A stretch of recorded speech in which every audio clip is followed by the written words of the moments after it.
Nissan Leaf je bil dolga leta najbolje prodajani električni model, globalno. No, letos februarja pa so ustavili proizvodnjo. Naprimer, v tovarni v Sunderlandu na severu Anglije so namreč priprave na zagon proizvodnje tretje generacije Nissan Leafa že v polnem teku.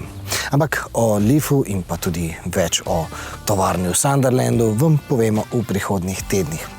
Leafa pa danes ne omenjam kar tako, namreč Leaf po novem ne bo več samo stroškovno smotrn službeni avtomobil, ampak če gre verjeti konceptu chill out, bo novi Leaf pravzaprav kupejevski crossover.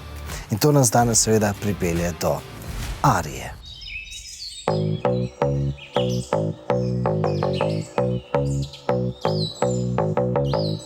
Da bo tretji Leaf pomanjšana Aria, je torej dobra novica. Namreč Aria je zelo atraktiven avtomobil in poročam, vleče poglede in tudi poročam, da vleče poglede odobravanja. Je pa Aria zelo velik avtomobil in to seveda ne bo nobena revolucionarna novica za vse obstoječe lastnike električnih avtomobilov. Namreč pri električnih avtomobilih, če želijo zakamuflirati tisto veliko baterijo, ki je skrita tukaj v dnu, so pač oblikovalci morali raztegniti, povečati proporce. Za primerjavo, kako velik avtomobil je, poglejte, do kam mi sega. Zadek je tako zelo visok, da se lahko nanj naslonim, kot bi se naslonil, naprimer, na šank.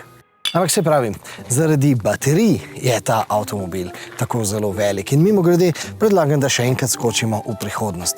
Namreč Nissan je že napovedal, da bodo v prihodnosti električni Nissani cenovno izenačeni z bencinskimi Nissani. In tista tehnika, ki bo omogočila, da se bodo te prihajajoči električni Nissani pocenili, pa so baterije z elektrolitom v trdem agregatnem stanju. Nissan jih je že napovedal za leto 2028.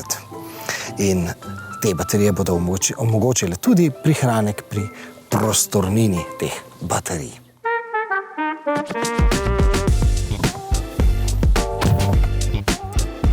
No, velikost ni vedno, ampak v tem primeru pa je povezana s prostornostjo v avtomobilu. Namreč ta avtomobil pa je prostoren. Sploh tukaj v tem sprednjem delu se zelo dobro počutimo. Mogoče zmanjka malce prostora za glavo, ampak ta občutek tukaj spredi, tudi po zaslugi tega, da so oblikovalci ta avtomobil optično razširili s temi vodoravnimi črtami.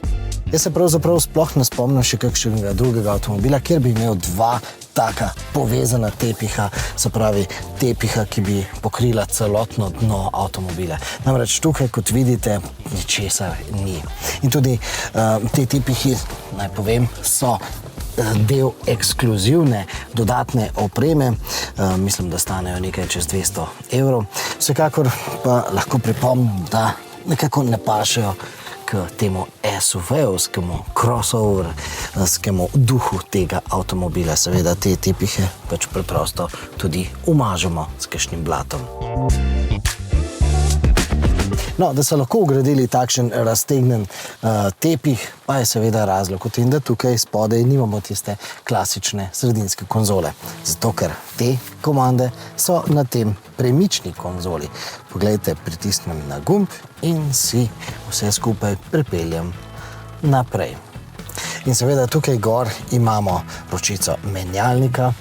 Po eni strani bi bilo bistveno bolj enostavno, če bi jo imeli tukaj ob volanskem obroču, pa na tem mestu vsekakor povemo, da tudi ta stikala za recimo parkiranje pa vozne načine imamo tukaj na sredinski konzoli, ko bi jih vseeno pričakovali nekje blizu volanskega obroča.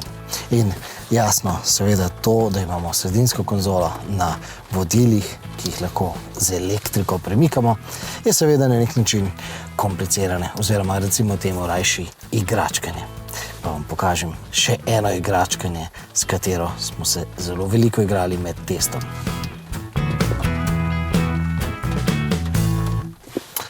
Pravzaprav ta predal je tudi zelo uporaben in smo ga redno zapolnili. Tudi med vožnjo smo ga večkrat imeli kar odprtega. No, poleg tega stikala za igračkanje s pedalom pa imamo tukaj na sredinski konzoli tudi 3 stikala, 3 različne funkcije, ki so zelo povezane z vožnjo.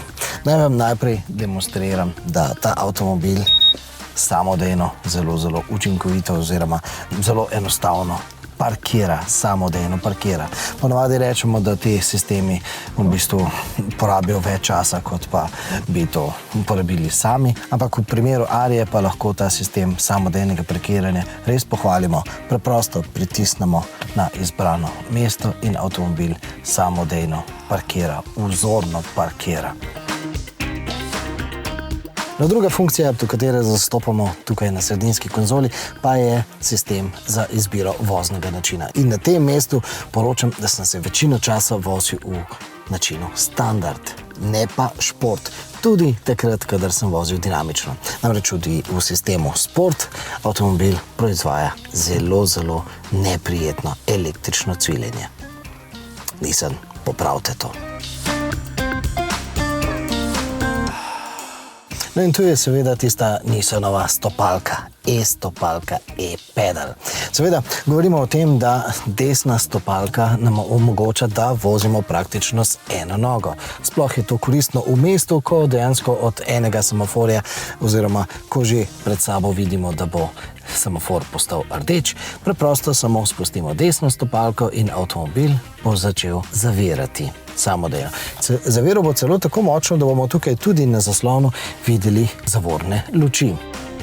Seveda, ta stvar pride zelo prav v mestu, sploh med temi v gostem prometu. Pride prav pa tudi pri dinamični vožnji. Ampak dinamične vožnje s to e-stopalko pa se je treba preprosto privaditi. Potreboval sem kar nekaj časa, preden sem pogruntal, koliko je treba dozirati, da avtomobil ne bo potem na polno pospeševal oziroma na polno zaviral, da bo vseeno nekaj tiste inercije. Ampak zdaj pa nekaj dinamičnih kilometrih, pa vendarle lahko rečem, da so se z Ario sporazumela in e-pedal uporabljam tudi pri dinamični vožnji po slovenskih ovinkih. Se pa je treba zavedati, da ta rekuperacija včasih pri dinamični vožnji ne bo zadostovala in bo vendarle treba pritisniti tudi tisto levo stopalko.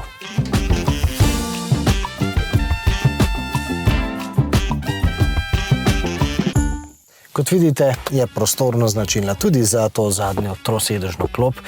Seveda, tukaj se bosta zelo udobno vozila sploh 2 potnika, ki bosta imela prostora za noge na pretek. Tudi v širino je prostora zelo veliko, v višino ga je nekaj manj. Seveda, to je posledica tega, da je to kupejevsko oblikovan avtomobil.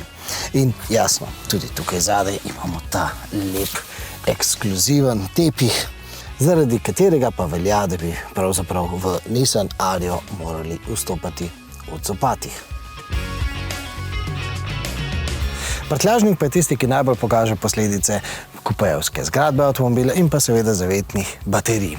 Namreč tukaj imamo dokaj plitek prtljažnik. Seveda nekaj bi lahko pridobili recimo z dvojnim dnom, ampak recimo, če me vprašate, ali bi se recimo želel odpovedati temu globokotonskemu zvočniku, zato da bi tukaj dobil nekaj prtljažnega prostora, je moj odgovor odločen ne. Namreč zvočni sistem v tem avtomobilu je izredno uravnotežen, izredno prijeten zvok nam ponuja tako pri nizkih, kot tudi pri visoki glasnosti. Na prtljažnik pa je nekaj manjši tudi zaradi štirikolesnega pogona e-Force. In seveda ta štirikolesni pogon je elektronski. Štirikolesni pogon zadnjih koles zagotavlja tukaj zadaj še en elektromotor nameščen na zadnji osi. Se pravi, prednja kolesa poganja prednji elektromotor, zadnja pa zadnji elektromotor. In naj spomnim, ta štirikolesni pogon smo preizkusili tudi na snegu v Andori in pa po snegu s tem štirikolesnim pogonom smo se vozili tudi po tistih cestah, na katerih poleti tam poteka tudi finski rejli za svetovno prvenstvo. No in naj spomnim, ta e-Force pogon je izredno odziven štirikolesni pogon, bistveno bolj kot mehanski štirikolesni pogoni. In naj spomnim, ta električni štirikolesni pogon je 10 000-krat hitreje odziven kot pa tisti mehanski štirikolesni pogoni. Na štirikolesni pogon vsekakor paše k karakterju tega avtomobila, vendar gre za avto, ki nam omogoča tudi vožnjo po makadamu in pa po slabše utrjenih cestah. Ima pa seveda nekaj vpliva tudi na porabo tega avtomobila. In ko smo že pri porabi, s tem avtomobilom smo na testi dosegali nekako okoli 20,5 kWh na 100 km. Govorimo o podatku, ki vsebuje tudi dinamično vožnjo, pa tudi avtocestno vožnjo, pa seveda tudi mestno vožnjo in pa regionalko. Vsekakor pa lahko rečemo, da je ta podatek, ki nam ob tej veliki bateriji omogoča zlahka realen doseg tam preko 300 km. Za tistih obljubljenih dobrih 500 km pa seveda se bo treba kar precej potruditi. To seveda pomeni, da ta avtomobil s svojo učinkovitostjo spada nekako med povprečje. Na trgu najdemo tudi že bolj učinkovite električne avtomobile takšnega velikostnega ranga. Ampak če se zdaj še enkrat vrnem k e-force pogonu. Ta pogon, ta električni štirikolesni pogon je tudi izredno dobro povezan z elektroniko tega avtomobila in kombinacija nam da tudi zabavo v obliki driftenja. Torej, predlagam, da zdaj to razgledno točko tukaj nad Koprom zamenjamo za finske, poledenele, zasnežene ceste. Tam je Luka tudi driftal. Uživajte!